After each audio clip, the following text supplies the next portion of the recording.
जय हिंद प्यारे बच्चों, क्या हाल चाल है सबका। और आज हम लोग लेके आ गए अपने फुल सिलेबस टेस्ट नंबर 63 का डिस्कशन। मैं यानी संजीव वाडी आपको फर्स्ट 23 क्वेश्चन डिस्कस करूंगा हमारे डॉक्टर SP सिंह सर के मिशन के साथ। अब पढ़ने का अधिकार सबको, डॉक्टर बनने का अधिकार भी सबको। जैसा कि बच्चों आप जान ही रहे हैं कि एग्ज़ाम की डेट बहुत करीब आ गई है। कई बच्चों को घबराहट और एनजाइटी हो रही होगी, लेकिन आपने इतनी मेहनत की है, अपनी मेहनत पे विश्वास रखिए और उम्मीद है कि सफलता आपके कदम चूमेगी और आप निश्चित ही अपनी विजय गाथा लिखेंगे। तो प्यारे बच्चों, बिना घबराहट के आपको करना है। मेरी तरफ से, न्यू लाइट इंस्टीट्यूट की तरफ से आप लोगों को best of luck, best wishes. भगवान से यही प्रार्थना रहेगी कि आप अपने मुकाम को हासिल कर पाएं, आप अपने लक्ष्य को अचीव कर पाएं और बहुत अच्छे नंबरों से गवर्नमेंट मेडिकल कॉलेज में MBBS की सीट बुक करें। तो बच्चों, इसी के साथ हम लोग आगे बढ़ते हैं और अपना पहला क्वेश्चन 46 देखेंगे।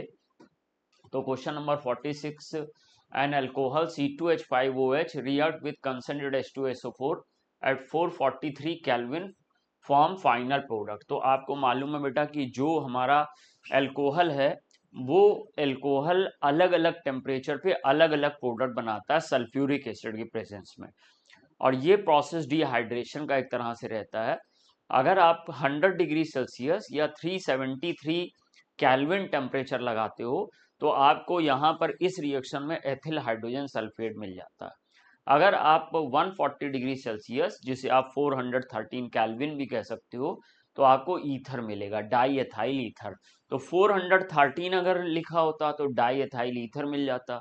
और अगर 443 केल्विन है यानी 170 डिग्री सेल्सियस प्राइमरी अल्कोहल है जैसे एथाइल अल्कोहल, तो यहाँ पर आपका एलिमिनेशन रिएक्शन हो जाती है और आपको एल्कीन मिलती है। तो इसमें आपका ऑप्शन नंबर 4 सही हो जाएगा और आपको C2H5OH से वाटर रिलीज हो जाएगा और आपको मिल जाएगा CH2 double bond CH2 sulphuric acid के साथ, जब इसको हम लोग 443 केल्विन पर हीट करेंगे।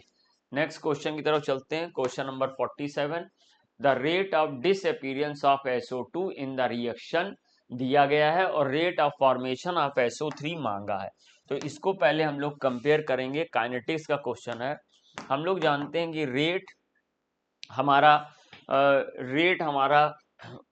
जो यूनिट होती है वो मोल पर लीटर पर सेकेंड में आपकी यूनिट होती है। और ये रेट को हम लोग एक्सप्रेस करते हैं, ये जो स्टाइक्योमेट्रिक कोफिशिएंट है 1/2 DSO2 यानी कि SO2 का एक्टिव मास अपॉन DT, और यहाँ पर इक्वल टू हो जाएगा 1/2 DSO3 यानी SO3 का एक्टिव मास DT पर सेकेंड।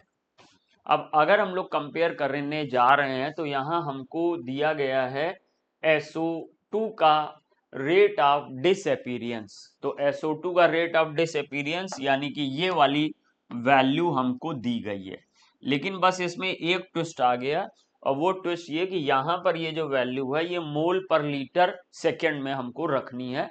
इन्होंने ग्राम पर सेकेंड दिया, तो अगर ये जो ग्राम दिया है इसको हम लोग मोल में बदलना चाहते हैं तो मोलर मास से डिवाइड करना पड़ेगा। तो ये 1.28 इंटू 10⁻⁻³ और यहाँ पे वेट को हम लोग मोलर मास से डिवाइड करेंगे। सल्फर का 32, ऑक्सीजन का 16 32 64। तो यहाँ पर 64 से डिवाइड कर देंगे तब ये मोल बन जाएगा। तो ग्राम को हमने मोल बना लिया। अब सर हम लोग इसको, ये वैल्यू को यहाँ पर पुटअप करेंगे। पहले अगर हम लोग को इन दोनों को कंपेयर करना है तो हाफ से हाफ को कैंसिल कर दीजिए और यहाँ पर हमारे पास DSO2 की जगह पे हम लोग लिख देंगे 1.28 इंटू 10⁻³ अपॉन 64। अगर आपने डायरेक्ट 1.28 10⁻³ यूज किया तो आपका गलत हो जाएगा, क्योंकि यहाँ पे हमको मोल पर लीटर में कंसंट्रेशन लेनी थी और यहाँ ग्राम में कंसंट्रेशन दी गई थी। अब सर हम लोग ने जब इसको बनाया तो इसको हम लोग लिख सकते हैं, ये हमारा बराबर हो गया है DSO3/DT। यानी rate of formation of SO3 ये हमारे पास आ गया। इसको अगर सॉल्व करें तो 128 इंटू 10⁻5 कर दें और ये 2 इंटू 10⁻⁻5 आ जाएगा और ये आ जाएगा मोल पर लीटर पर सेकेंड, मोल पर लीटर पर सेकेंड आ जाएगा। अब सर हमको यहाँ पर ग्राम पर सेकेंड में दिया गया, लीटर हम लोग यहाँ पे नहीं प्रिंट हो पाया, अंडरस्टूड बात है। तो यहाँ पर हम लोग को ग्राम में दिया गया और हम लोग ने मोल में निकाला है SO3 का। तो ग्राम में यानी कि वेट निकालने के लिए इसके मोलर मास से मल्टीप्लाई करना पड़ेगा। तो इसी चीज को हम लोग ऐसे लिख सकते हैं। अब हम लोग 2 इंटू 10⁻⁻5 और SO3 का मोलर मास 80 होता है, सल्फर का 32, ऑक्सीजन का 16 3 जा 48। तो 48 और 32 आप कर लीजिए, 48 और 32 आप कर लीजिए, 8 2 10 और यहाँ पर 5 और 3 8, 80 आ गया। तो इसको 80 से मल्टीप्लाई कर दीजिए। तो जब आप 80 से मल्टीप्लाई कर देंगे तो ग्राम पर सेकेंड में बदलने लगेगा यूनिट, और इस तरीके से ये हमारा 160 इंटू 10⁻5 आएगा और 160 इंटू 10⁻⁻5 को हम लोग 1.6 इंटू 10⁻³ लिख सकते हैं। तो 1.6 इंटू 10⁻³ यानी कि फोर्थ ऑप्शन के साथ हमको इसमें जाना चाहिए।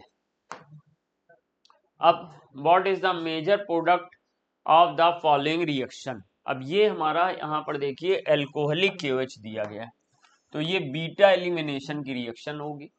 और जब बीटा एलिमिनेशन में हमारे पास दो पॉसिबिलिटीज होती हैं हाइड्रोजन लॉस करने की, तो हम लोग सेडजेफ रूल लगाते हैं, यानी कि उस कार्बन से हाइड्रोजन जाएगा जहां पर हाइड्रोजन नंबर कम है। तो इस तरीके से हम लोग यहाँ पर देखें, पहली बात तो ये OH आया है, तो ये जो OH आया हुआ है ये सर हमारा तो न्यूक्लियोफिलिक सब्स्टिट्यूशन रिएक्शन होती अगर एक्वस KOH होता। यहाँ पे एल्कोहलिक KOH है तो ये हो नहीं पाएगा। ये हो सकता है लेकिन ये हॉफमैन प्रोडक्ट है, ये एलिमिनेशन रिएक्शन में हॉफमैन प्रोडक्ट है, क्योंकि उस कार्बन से H गए जिसके पास ज्यादा H थे, तो ये माइनर होगा। हमको मेजर प्रोडक्ट चाहिए। अब ये वाला पॉसिबल है, इसमें पहली बात तो इस कार्बन से H गए जिसके पास 2 H थे, कम H थे। दूसरी बात यहाँ पर बेंजिल कार्बन पे डबल बॉन्ड क्रिएट हो रहा, इसलिए थर्ड ऑप्शन सही हो जाएगा। यहाँ फिर से OH है, यानी कि ये न्यूक्लियोफिलिक सब्स्टिट्यूशन रिएक्शन में बनता है और वो एल्कोहलिक KOH की जगह एक्वस KOH से बनता है, इसलिए सही ऑप्शन थर्ड हो जाएगा। Which one of the following compound is most reactive for even reaction?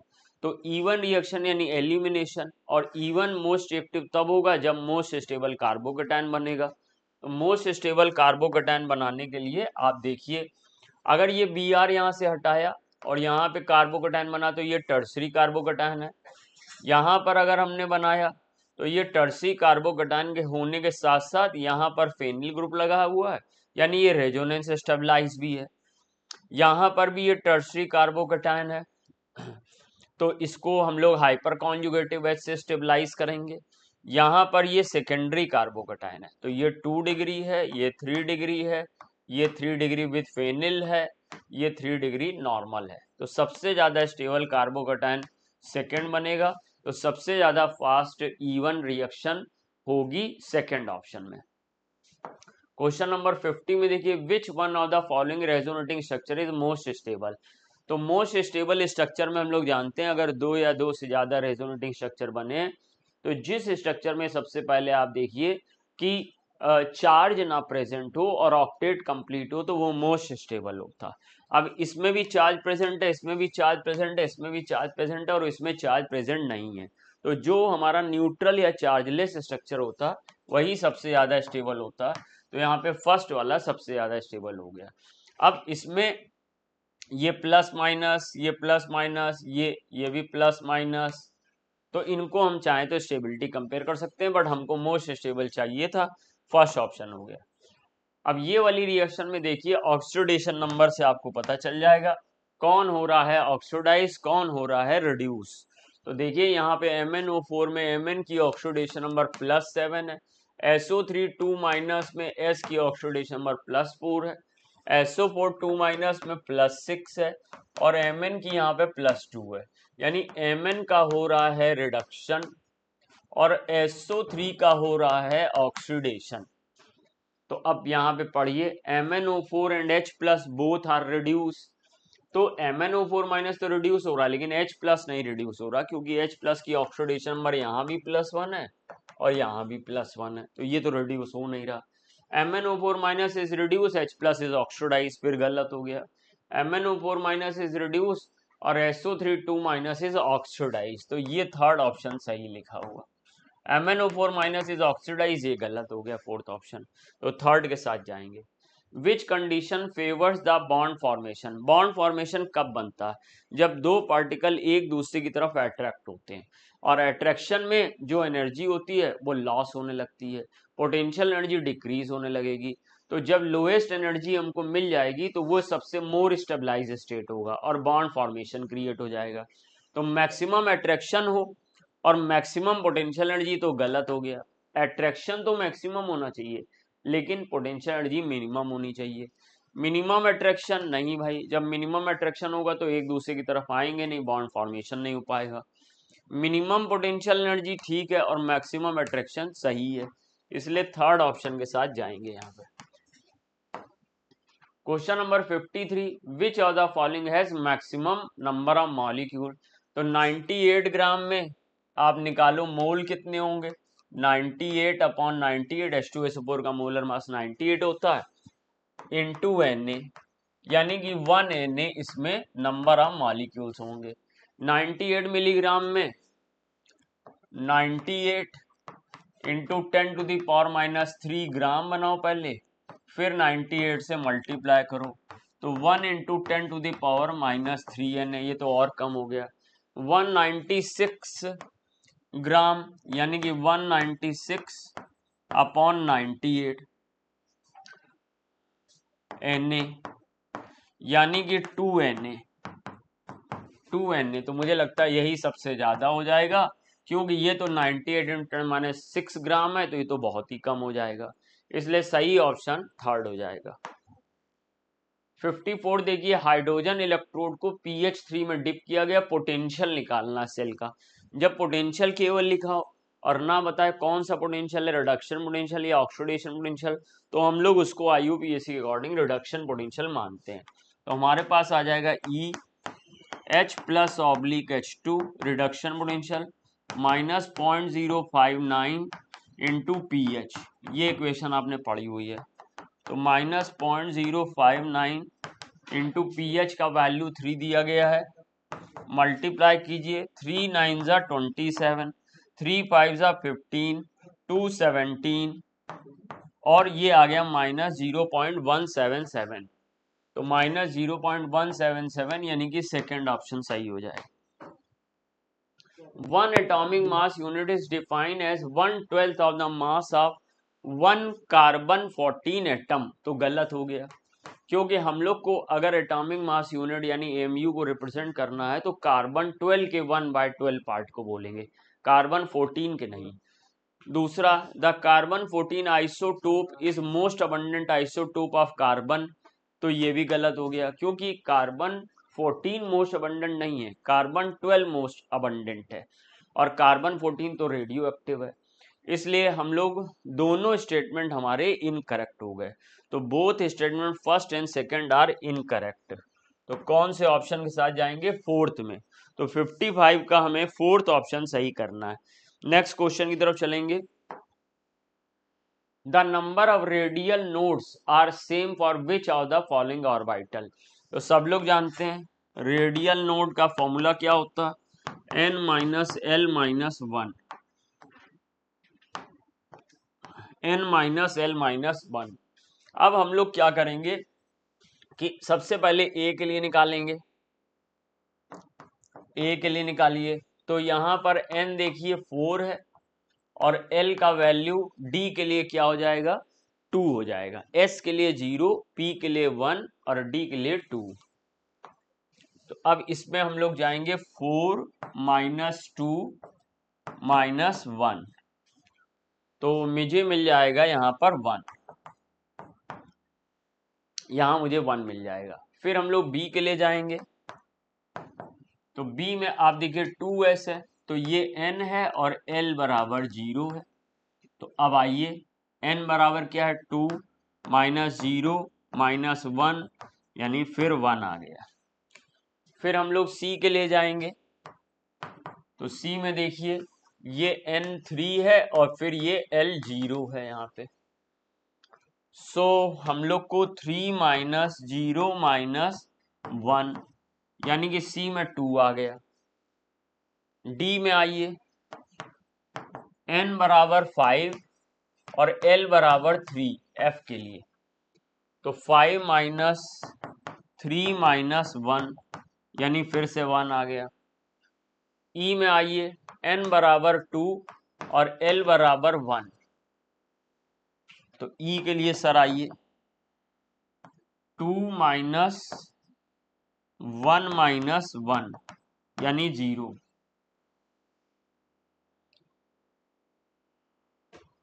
तो हमारा सही ऑप्शन क्या करना है, number of radial node are same. तो सेम किस में आ रहा है, ए में सेम आ रहा है, बी में सेम आ रहा है और डी में सेम आ रहा है। तो फोर्थ ऑप्शन सही हो जाएगा।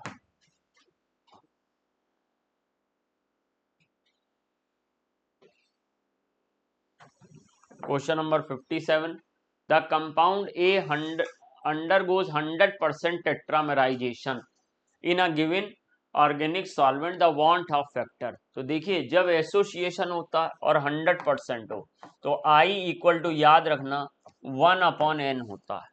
n का मीन्स होता है जितने नंबर ऑफ मॉलिक्यूल्स कोलैप्स हुए हैं या एसोसिएट हुए हैं। तो अभी यहाँ पर हमारा टेट्रामेराइजेशन हो रहा है, तो टेट्रामेराइजेशन में 1/4 हमें करना है। तो I इक्वल टू 1/4 यानी कि 0.25, तो 0.25 सेकेंड ऑप्शन होगा। On heating N aliphatic primary amine, तो एलिफेटिक प्राइमरी एमीन RNH2 है और इसको किसके साथ हीट करना है, क्लोरोफॉर्म के साथ, यानी कार्बिल एमीन रिएक्शन लग रही है। एथेनॉलिक KOH को यूज करना है, तो मुझे मालूम है यहाँ पे क्या बन जाएगा, आइसोसाइनाइड बन जाएगा, बैड स्मेल वाला। तो RNC बन जाएगा, KCl बन जाएगा, वाटर बन जाएगा। तो मुझे यहाँ पर एक ही में, अब इन्होंने एक कार्बन एक्स्ट्रा ले लिया है, तो एलिफेटिक प्राइमरी एमीन यहाँ अगर हम लोग RCH2NH2 लेते तो हमारा RCH2NC बन जाता। तो कोई ऑप्शन बाकी तो मैच कर ही नहीं रहा है, तो सेकेंड ऑप्शन के साथ हम लोग जाएंगे। दो स्टेटमेंट दिए, sucrose is dextro rotatory but after hydrolysis solution becomes laevo rotatory. सही है, इसीलिए इसको हम लोग सुक्रोज की जब हाइड्रोलिसिस करते हैं तो कहते हैं इनवर्ट शुगर बनता है, क्योंकि जब सुक्रोज की हाइड्रोलिसिस करते हो तो आपको ग्लूकोज मिलता है जिसका रोटेशन एंगल 52.5 डिग्री होता है प्लस का, और साथ में हमको मिलता है फ्रक्टोज जो एक लेवोरेटेटरी शुगर है, इसका -92.4 होता, इसका -92.4 होता। तो अब क्योंकि -92.4 प्लस 52.5 से ज्यादा है, इसलिए फाइनल जो sugar I, inverted sugar I, वो लेवोरोटेटरी होगी। अब यहाँ पे लिखा हुआ है लेवो रोटेशन ऑफ फ्रक्टोज इज -92.4, सही है। More than dextro rotation of glucose 92.5, ये गलत है। यहाँ पे वैल्यू होना चाहिए था 52.5, इसलिए स्टेटमेंट फर्स्ट सही है और स्टेटमेंट सेकंड गलत है। Statement first is correct but statement second is incorrect, यानी फर्स्ट ऑप्शन के साथ जाएंगे। The correct order of reactivity of phenyl magnesium bromide with the following is, तो हम लोग को पता है कि ये जो रिएक्शन है ये न्यूक्लियोफिलिक एडिशन रिएक्शन होगी। अब न्यूक्लियोफिलिक एडिशन रिएक्शन में रेट इनवर्सली प्रोपोर्शनल टू होता है क्राउडिंग के, जितना क्राउडिंग बढ़ेगा उतना हमारा रेट घटेगा। तो अब बेंजोफिनॉन में दो तरफ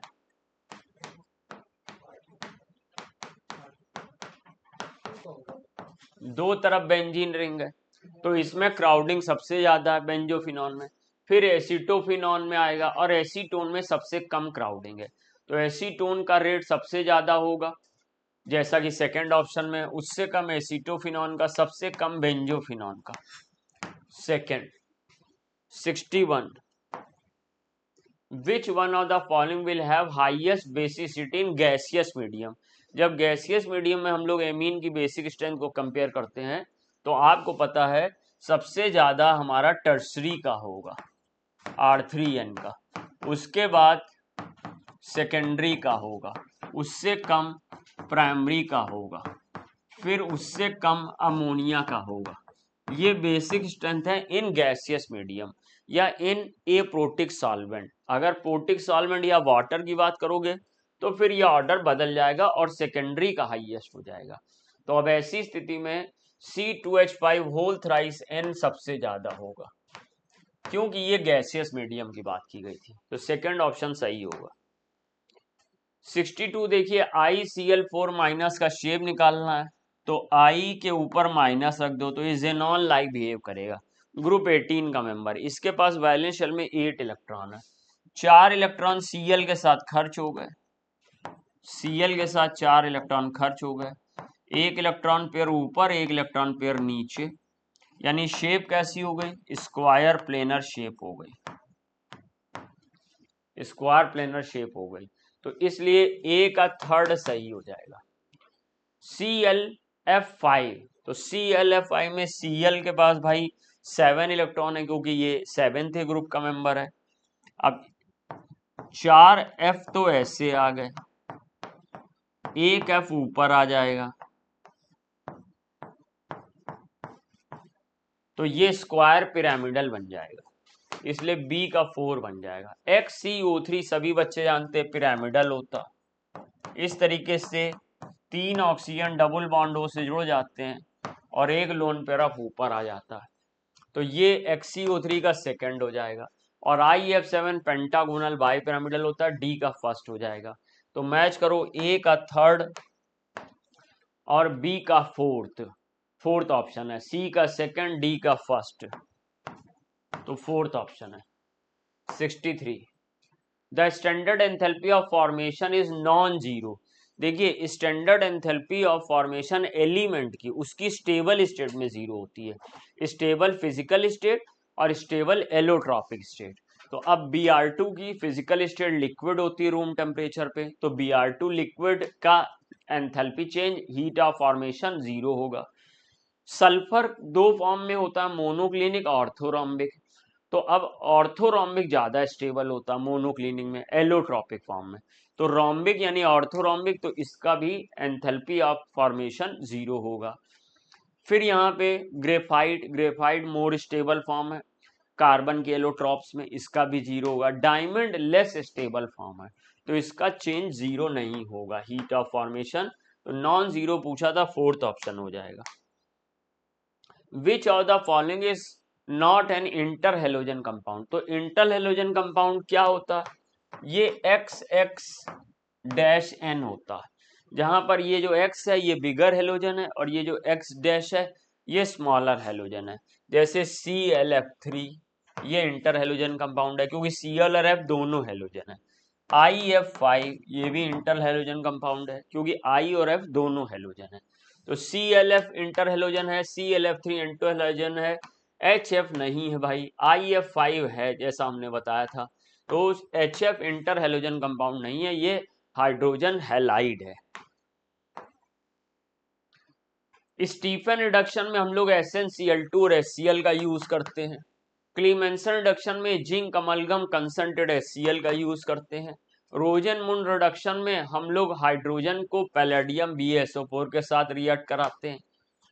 वुल्फ क्वेश्चनर में हम लोग हाइड्राजीन को KOH के साथ किसी अल्कोहलिक मीडियम में यूज करते हैं। तो अब D का हमारा हो जाएगा सेकेंड, तो A का थर्ड, B का फोर्थ, C का फर्स्ट, D का सेकेंड, यानी फर्स्ट ऑप्शन हमको मैच कर रहा है यहाँ पे। ये फिनॉल की सोडियम डाइक्रोमेट के साथ ऑक्सीडेशन की रिएक्शन होगी, तो हमको पैराबेंजोक्विनोन मिलेगा, तो यहां पर हमारा थर्ड ऑप्शन सही होगा।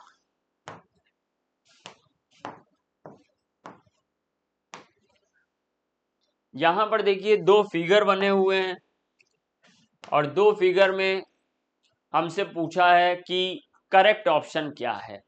Phenol is less acidic than methanol due to hydrogen bonding in phenol, तो ये बात तो गलत है, क्योंकि फिनॉल जो है वो ज्यादा एसिडिक होगा।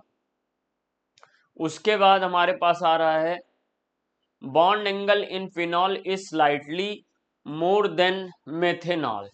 तो अब बॉन्ड एंगल फिनॉल का हमें रटने की जरूरत ही नहीं है, हमारा एग्जामिनर इतना भोला है कि सारी वैल्यूज खुद ही स्ट्रक्चर में बना के दे दिए, तो यहीं से वैल्यू मैच कर लीजिए।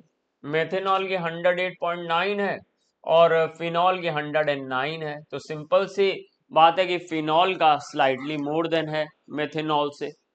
और इसीलिए सी ऑप्शन देखिए, CO bond length in phenol is less than in alcohol. तो अब as phenol has partial double bond character due to conjugation, तो देखो बॉन्ड लेंथ यहाँ पर कितनी दी गई है 136 pm और यहाँ पर CO बॉन्ड 142 pm, यानी कि फिनॉल की बॉन्ड लेंथ कम है और मेथेनॉल की बॉन्ड लेंथ ज्यादा है। ये वाला भी सही हो गया। तो ABC 3 स्टेटमेंट थे जिसमें कि हमारे पास B और C सही है और A हमारा गलत है, तो थर्ड ऑप्शन सही हो जाएगा।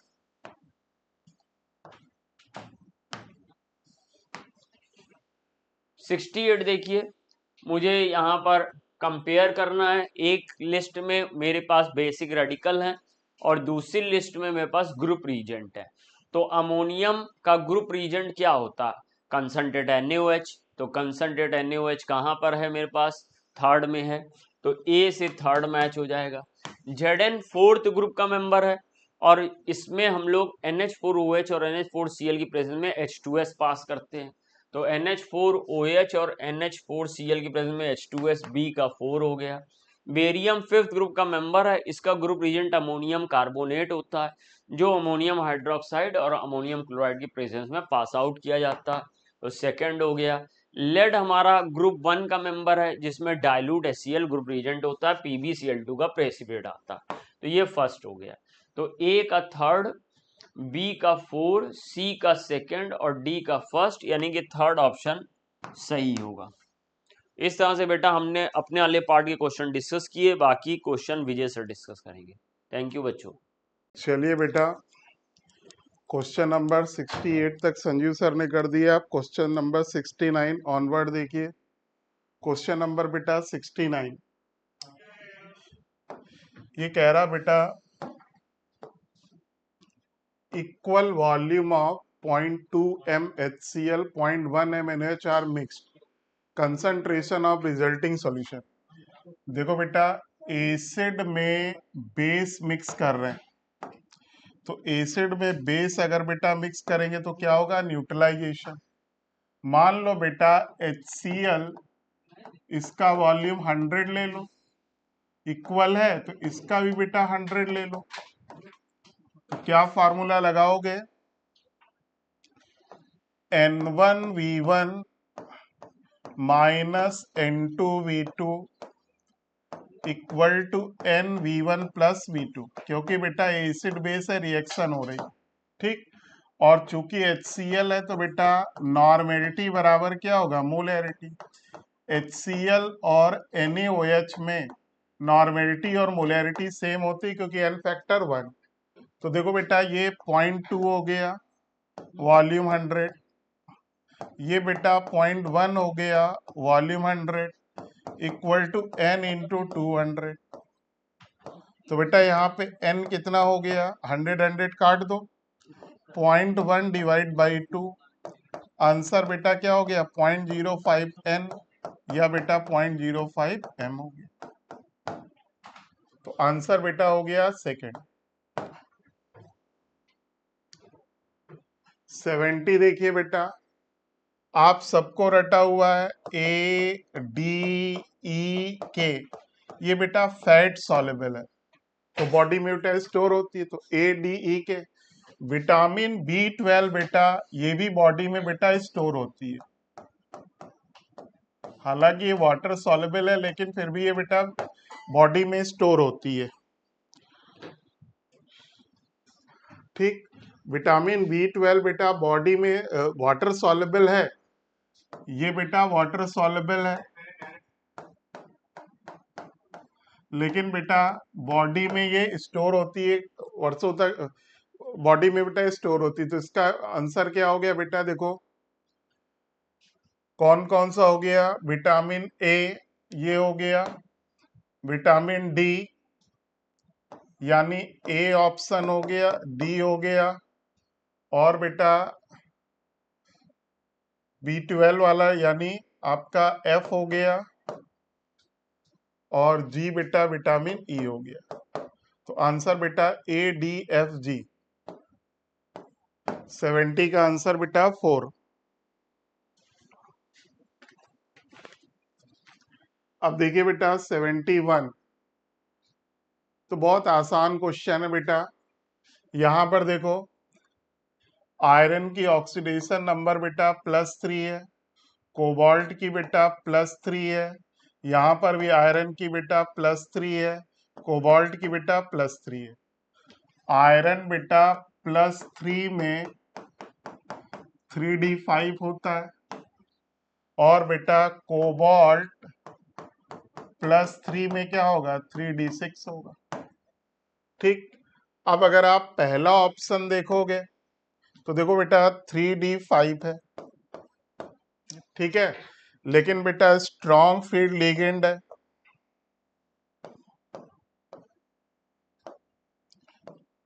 स्ट्रॉन्ग फील्ड लिगेंड है, तो बेटा केवल एक अनपेयर्ड इलेक्ट्रॉन है।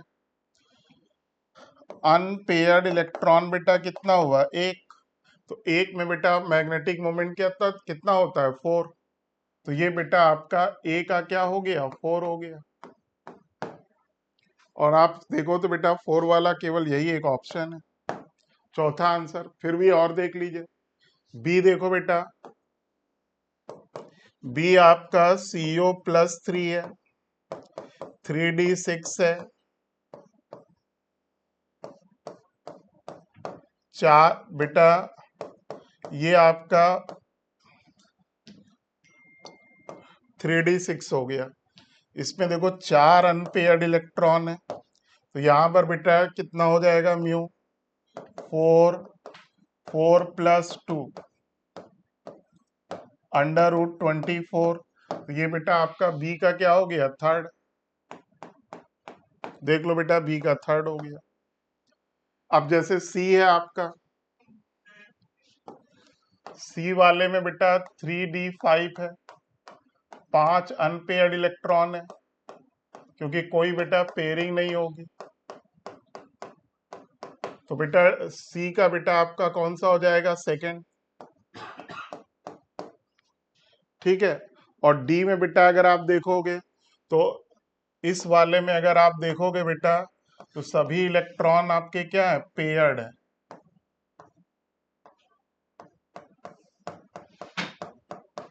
तो n बराबर बेटा 0।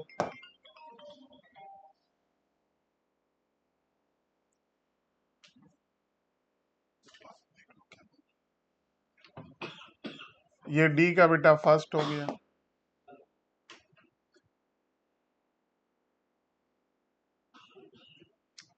सेवेंटी टू देखो बेटा, magnetic property and the shape of, तो देखो यहां पर बेटा कोऑर्डिनेशन नंबर 6 है, ठीक है ना, और यहाँ पर 3D6 है, सभी इलेक्ट्रॉन बेटा क्या है, पेयर्ड है, स्ट्रॉन्ग फील्ड लिगेंड है। तो बेटा यहाँ पर सॉरी क्रोमियम है, एक मिनट यार, क्रोमियम +3,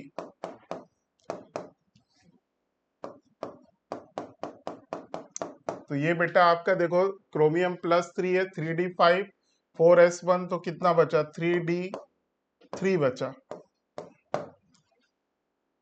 क्रोमियम बेटा क्या होता है, 3D5 4s1, तो Cr+3 बेटा 3 इलेक्ट्रॉन निकाल दिया, तो 3D3 हो गया।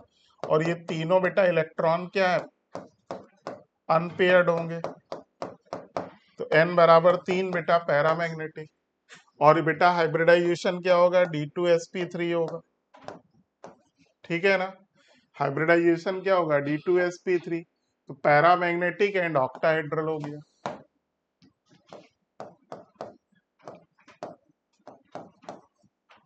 तो 72 का बेटा फर्स्ट हो गया। अब जरा देखिए, B double plus is isoelectronic with beryllium. इसका एटॉमिक नंबर बेटा कितना होता है 4। तो बी डबल प्लस में बेटा कितने इलेक्ट्रॉन होंगे 2। फिर आइए बेटा एल प्लस, एल में कितने इलेक्ट्रॉन बेटा 3। एल प्लस में कितना 2, आइसो इलेक्ट्रॉनिक हो गया। इसमें इलेक्ट्रॉन कितने होंगे 10, इसमें कितने होंगे 10, इसमें कितने होंगे 0, इसमें बेटा कितने 2। तो 73 का सेकंड हो गया। 74 जिसमें बेटा केवल एक पाई बॉन्ड है। यहां देखो बेटा 2 पाई बॉन्ड है, ट्रिपल बॉन्ड। यहां पर देखो बेटा इस वाले में CH2 double bond CH, C double bond H। तो इसमें भी देखो बेटा 2 पाई बॉन्ड है। इसमें आप देखोगे तो बेटा CH3 CH double bond CH2, एक पाई बॉन्ड है बेटा। और इस वाले में देखोगे तो बेटा 2 पाई बॉन्ड है, CH3 CH double bond CH, C double bond OH। तो यहाँ पर बेटा पाई है, यहाँ पर पाई है, इसमें बेटा 2 है। तो आंसर क्या हो गया 74 का सेकंड, सॉरी 74 का third. 75 first order reaction is 60% completed in 60 minute. Half life पूछ रहा बेटा, डायरेक्ट फॉर्मूले पर क्वेश्चन है। तो देखो बेटा पहले हम लोग पहले डाटा से क्या निकाल ले के का फॉर्मूला बेटा 2.303 upon T log R0 upon R। अब जरा देखो बेटा के की जगह आप लिख सकते हो 0.693 अपॉन टी है 2.303। टाइम बेटा कितना है 60, लॉग इनिशियल क्या मान लो 100, और ये बेटा 60 खर्च हुआ तो कितना बचा 40। अब इसको बेटा आप लिख सकते हो 2.303 upon 60 log 10 minus log 4। 2.303 log 10 की वैल्यू बेटा होती है 1, 1 माइनस 0.6 बेटा कितना होगा 0.4 हो जाएगा।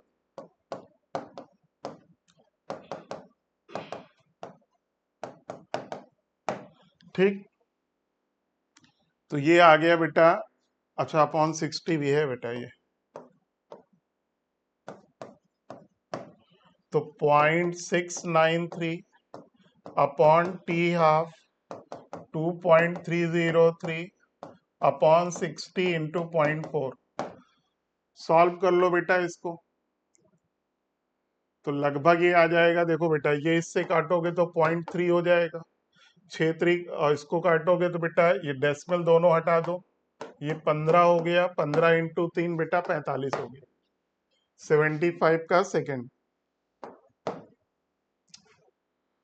फिर देखो 76 मोलर डिप्रेशन कांस्टेंट बेटा KF दिया हुआ है, 342 ग्राम बेटा 1 kg में डिजोल्व है, solution will freeze.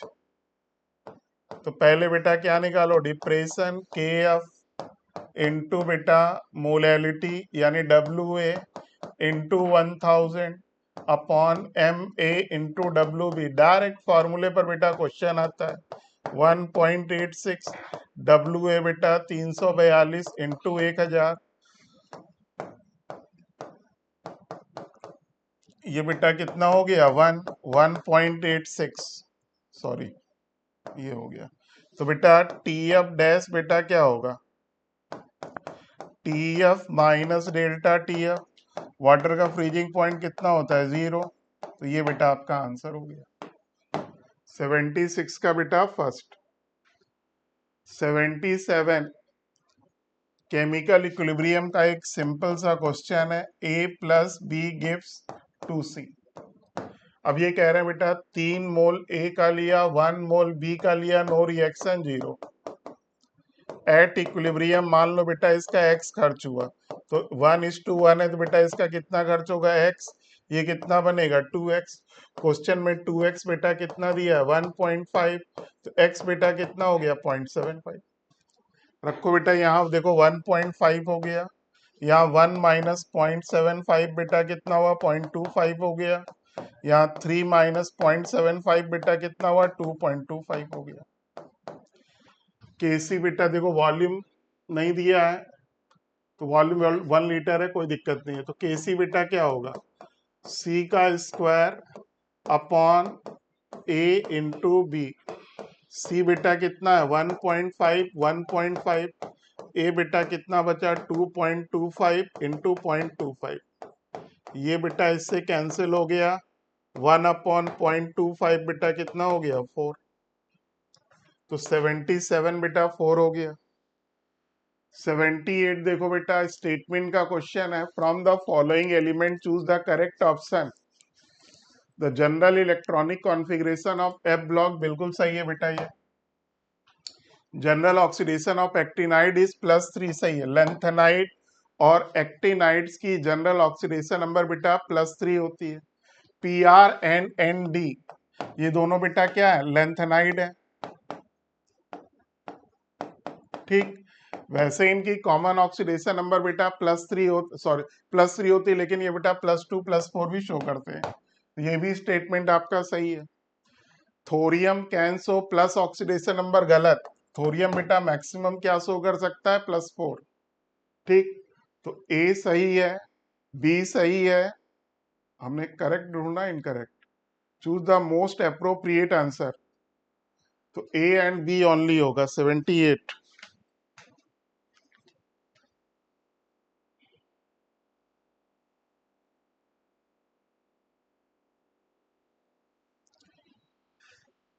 Seventy eight का बेटा फर्स्ट हो जाएगा। इसका कॉन्फ़िगरेशन क्या होता है 6D2 7S2, ठीक है ना। इसके पहले रेड ऑन कर लो, तो देखो ये मैक्सिमम बेटा क्या शो कर सकता है +4, तो ये वाला स्टेटमेंट आपका गलत है। तो 78 का बेटा फर्स्ट। फिर देखो 79 रीजन एसर्शन का क्वेश्चन है। एसर्शन क्या है, on increasing temperature rate of reaction increases, बिल्कुल सही। चाहे रिएक्शन एंडोथर्मिक हो या एक्सोथर्मिक, टेम्परेचर बढ़ाने पर बेटा रेट ऑफ रिएक्शन या रेट कांस्टेंट बढ़ता है। क्यों बढ़ता है, जब आप टेम्परेचर बढ़ाते हो तो बेटा एस टेम्परेचर बढ़ाते हो तो काइनेटिक एनर्जी बढ़ती है, वेलोसिटी बढ़ती है, नंबर ऑफ कोलिजन्स बढ़ते हैं, नंबर ऑफ इफेक्टिव कोलिजन बढ़ते हैं। इफेक्टिव कोलिजन का मतलब ऐसे मॉलिक्यूल के नंबर बढ़ते हैं जिनके पास एनर्जी थ्रेशोल्ड या उससे ज्यादा होती है, यानी एक्टिवेशन जितनी जरूरत होती है उससे बेटा ज्यादा होती है। तो देखो fraction of molecule which collide with energy greater than और इक्वल टू ये इंक्रीज, बिल्कुल सही है।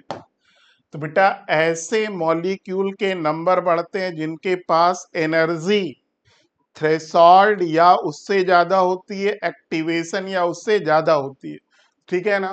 तो ऐसे मॉलिक्यूल के नंबर बढ़ते हैं जिनके पास एनर्जी थ्रेशोल्ड से ज्यादा होती है, कह लो एक्टिवेशन से ज्यादा, ठीक। तो 79 बेटा रीजन एसर्शन भी सही है, रीजन भी सही है, करेक्ट एक्सप्लेनेशन है 79 का बेटा थर्ड। 79 बेटा थर्ड।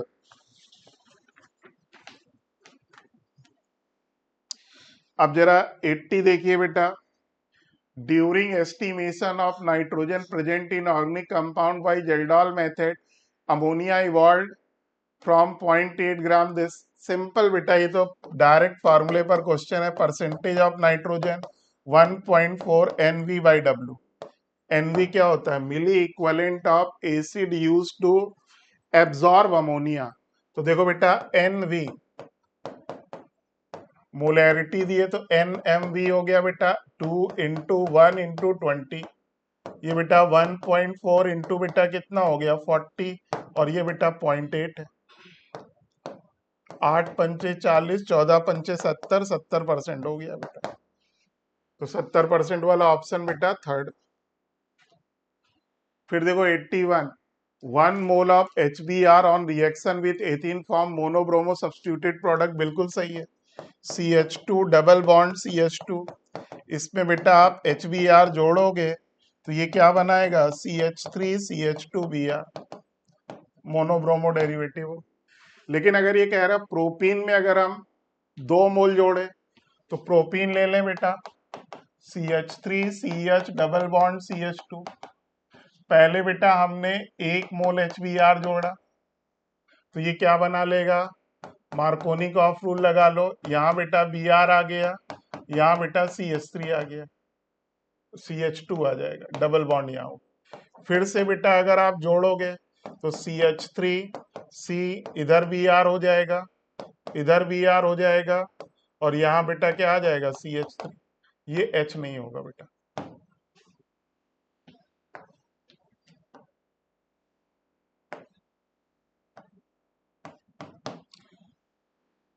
तो देखो बेटा जब 2 मोल जोड़ेंगे तो क्या बनेगा, 2 die bromo propane.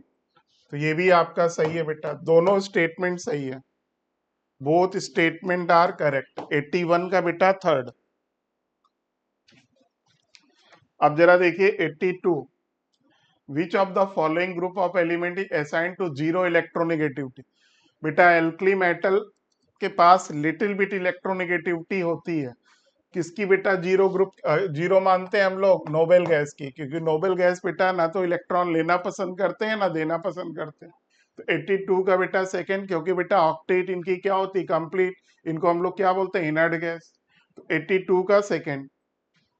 83, which compound will show fastest reaction with AgNO3। तो बेटा देखो AgNO, जब एल्काइल हैलाइड की रिएक्शन AgNO3 से कराएंगे बेटा तो AgCl का व्हाइट प्रेसिपिटेट मिलेगा। यहाँ पर बेटा इंटरमीडिएट क्या होगा, कार्बोकेटाइन। तो जिसका कार्बोकेटाइन बेटा सबसे ज्यादा स्टेबल हो, देखो यहाँ पॉजिटिव चार्ज लगाओगे तो एरोमेटिक कार्बोकेटाइन होगा, इसको हटा के बेटा यहाँ लगाओगे तो आपका एंटी एरोमेटिक होगा, यहाँ पर भी हटाओगे तो बेटा एंटी होगा आपका, यहाँ पर हटाओगे तो बेटा एंटी नहीं होगा, लेकिन साइक्लोहेक्साइड कार्बोकेटाइन हो जाएगा। तो देखो बेटा जिसका कार्बोकेटाइन सबसे ज्यादा स्टेबल होगा बेटा वो फास्टेस्ट रिएक्शन करेगा, और आप सबको मालूम है एरोमेटिक कार्बोकेटाइन मोस्ट स्टेबल होते हैं। तो आंसर बेटा क्या हो गया, सेकंड। अगर सेकंड के बाद लगाना होता तो आंसर बेटा क्या होता, फोर्थ।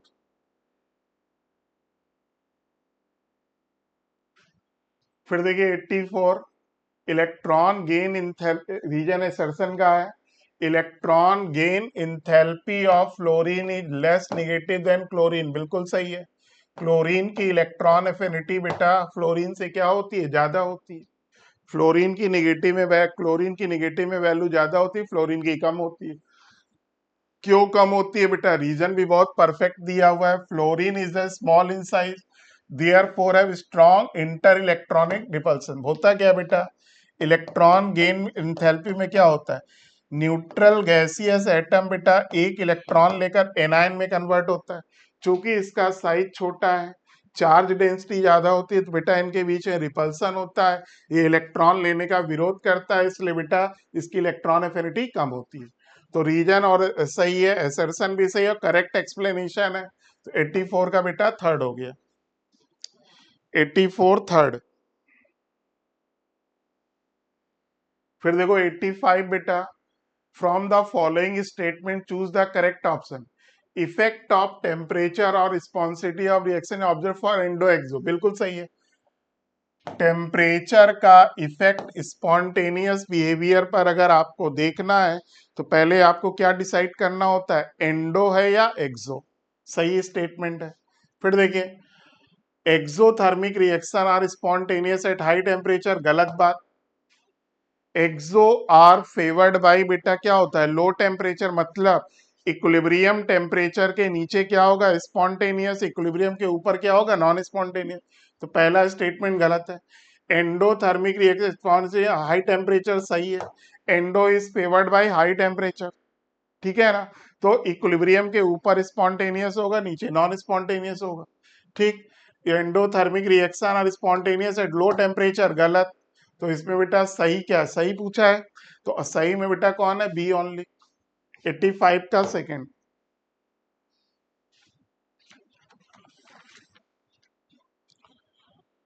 फिर देखिए बेटा 86, सिंपल बेटा ये फार्मूले पे बेस्ड क्वेश्चन है। CFSE का फॉर्मूला क्या होता है, -0.4N1 plus 0.6N2 delta not.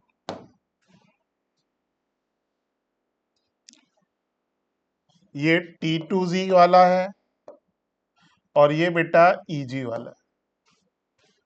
अब देखो बेटा पहला देखो बेटा Cu डबल प्लस है, ठीक, ये बेटा क्या होगा 3D9 होगा। भाई Cu क्या होता है बेटा 3D10 4s1 होता है, 3D9। अब बेटा आप 9 इलेक्ट्रॉन भरोगे, देखो ये आपका T2Z है, ये बेटा आपका EG है,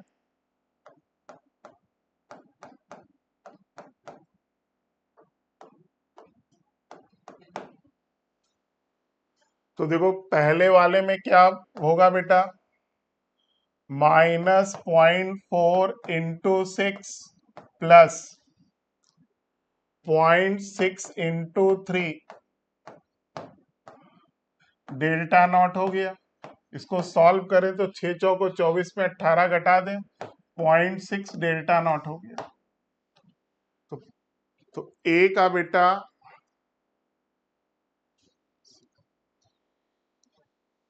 का बेटा फर्स्ट हो गया।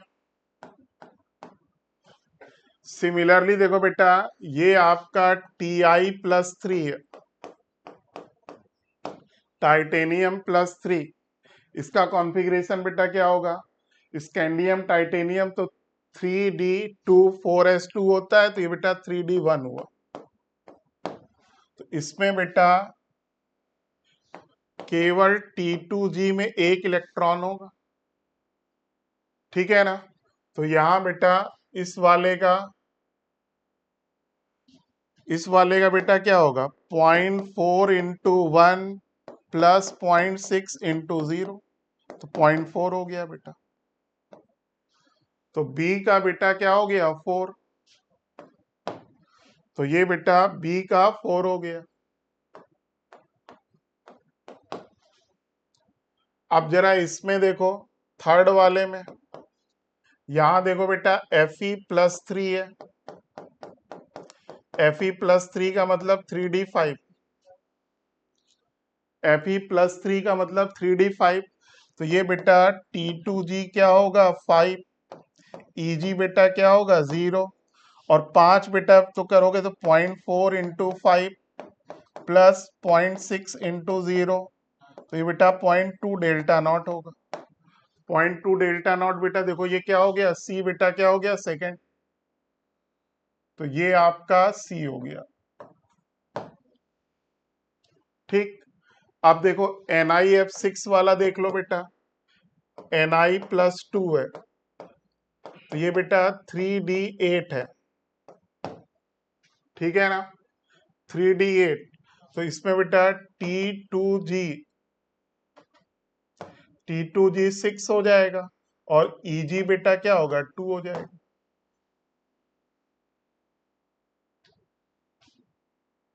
अब जरा इसको सॉल्व करें तो बेटा ये -0.4 × 6 प्लस 0.2 ×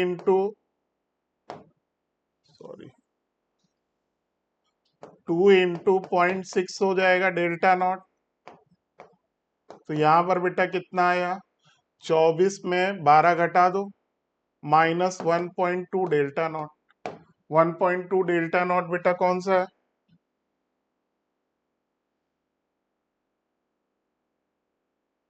ये सी नहीं होगा, एक मिनट, सी वाला बेटा ये 2 है, ये है, ये निकला था ना। और 1.2 बेटा किसका है तुम्हारा, आपका सी का, ये आपका हो गया, ये डी हो गया।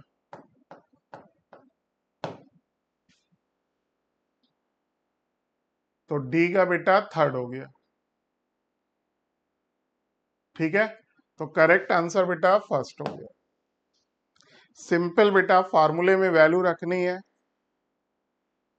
87, addition of inert gas at constant volume do not disturb equilibrium, सही है। कांस्टेंट वॉल्यूम पे इनर्ट गैस डालने पे बेटा कोई फर्क नहीं पड़ता। Addition of inert gas at constant pressure do not equilibrium, गलत बेटा स्टेटमेंट। अगर आप कांस्टेंट प्रेशर पे इनर्ट गैस डालोगे तो बेटा delta N G greater than zero, less than zero, दोनों में बेटा इफेक्ट होगा। Addition of catalyst do not disturb equilibrium, बेटा बिल्कुल सही है। तो 87 का बेटा ए और सी सही है, ए एंड सी ओनली। 87 का बेटा थर्ड हो गया।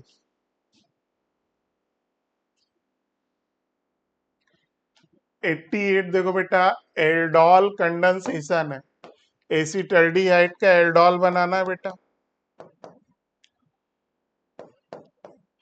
एक मॉलिक्यूल को बेटा ऐसे रखते हैं, दूसरे का अल्फा हाइड्रोजन ओपन कर दो बेटा, फिर इसको यहां से कट कर दो, इसको बेटा प्लस चार्ज दो, इसको माइनस, तो क्या हो जाएगा CH3, CH, इधर बेटा क्या होगा OH, CH2, CHO। ये बेटा आपका A हो गया। अब जब बेटा इसको हीट करोगे तो इसके रिस्पेक्ट में देखो, ये अल्फा है, ये बीटा है, ये बीटा है, तो इसको हीट करोगे तो बेटा क्या हो जाएगा CH3, CH, double bond CH, CHO, AB। तो देख लो बेटा कौन सा आंसर हुआ। आपका आंसर हो गया बेटा थर्ड, 88 का थर्ड। 89 देखो बेटा, प्रोपाइन में आप, ये बेटा BD3 है, प्रोपाइन में आप बेटा BD3 पहले जोड़ोगे तो बेटा यहाँ D आ जाएगा, डबल बॉन्ड बेटा क्या हो जाएगा CH, BD2 हो जाएगा। फिर इसकी जब बेटा आप हाइड्रोलिसिस करते हो H2O2 OH माइनस, तो यहां पर क्या आ जाएगा CH3, CD, double bond CH, OH। ये बेटा अनस्टेबल होता है, टाटोमराइज हो जाएगा। टाटोमराइज में क्या होगा, ये वाला हाइड्रोजन बेटा यहाँ आ जाएगा, तो ये हो जाएगा CH3, C, ये H आ गया, इधर बेटा D रहेगा। ठीक, डबल बेटा किस में कन्वर्ट हो जाएगा, सिंगल, और यहाँ पर बेटा C डबल बॉन्ड हो H हो जाएगा।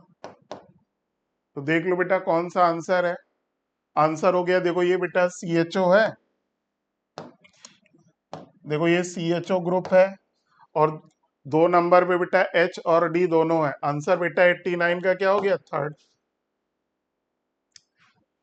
चले देखिए बेटा question number 90। Given below are two statement. D block के बेटा आयन है Ti double titanium ion, vanadium ion, Cr+, are strong reducing agent in aqueous solution. सही स्टेटमेंट है बेटा, क्यों, क्योंकि देखो ये लोअर ऑक्सीडेशन स्टेट में है बेटा, ये इलेक्ट्रॉन लेकर हायर में जाना चाहते हैं, जैसे Cr+2 एक इलेक्ट्रॉन लेकर बेटा किसमें सॉरी, एक इलेक्ट्रॉन देकर बेटा किसमें कन्वर्ट होगा, Cr+3 में, और ये बेटा हाईली स्टेबल होता है। ठीक, तो ये स्टेटमेंट बेटा आपका बिल्कुल सही है। अब देखो बेटा, कॉपर 2 हैलाइड आर नोन, बिल्कुल सही, कॉपर 2 हैलाइड बेटा बनाता है, ठीक, एक्सेप्ट कॉपर आयोडाइड। Cu(I2) बेटा अनस्टेबल होता है। क्यों अनस्टेबल होता है बेटा, देखो ये क्यूप्रिक आयन के फॉर्म में है, आयोडाइड बेटा I- के फॉर्म में है, तो Cu++ बेटा करता क्या है, I- को I माइनस को बेटा I2 में क्या कर देता है, ऑक्सीडाइज, और खुद बेटा Q+ में क्या हो जाता है, रिड्यूस।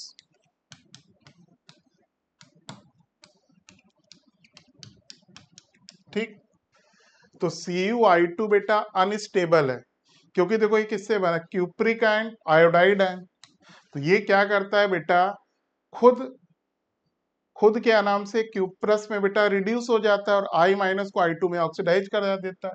तो देखो बेटा आपका Cu डबल प्लस किस में कन्वर्ट हो जाता है, Cu+ में, और I माइनस बेटा किस में कन्वर्ट हो जाता है, I2 में। ठीक, इसलिए बेटा आपका जो कॉपर 2 हैलाइड है बेटा, बाकी जो CuCl है, CuCl2 है, CuBr2 बेटा नोन है, CuI2 बेटा अननोन है, क्योंकि ये बेटा अनस्टेबल है। ठीक है ना, अनस्टेबल क्यों है, क्योंकि क्यूप्रिक आयन बेटा किसका काम करेगा, ऑक्सीडाइजिंग एजेंट का, ये किसका काम करेगा, रिड्यूसिंग एजेंट का। खुद बेटा किस में रिड्यूस हो जाता है, Cu+ में, और I माइनस को किस में ऑक्सीडाइज कर देता है, I2 में। ठीक है ना, तो आपका CuI2 बेटा अनस्टेबल है। तो ये भी स्टेटमेंट आपका सही है। तो 90 का फर्स्ट भी सही है, 90 का बेटा सेकंड भी सही है। तो करेक्ट आंसर बेटा आपका both statement are correct, both correct answer बेटा 4, 90 का बेटा 4 हो गया। ये जो आज का FST हुआ उसको बेटा हमने और संजीव सर ने डिस्कस कर दिया। उम्मीद करते हैं कि बेटा हम दोनों के डिस्कशन से आपकी जो भी क्वेरीज होंगी क्लियर हो जाएंगी। ओके बेटा, थैंक यू।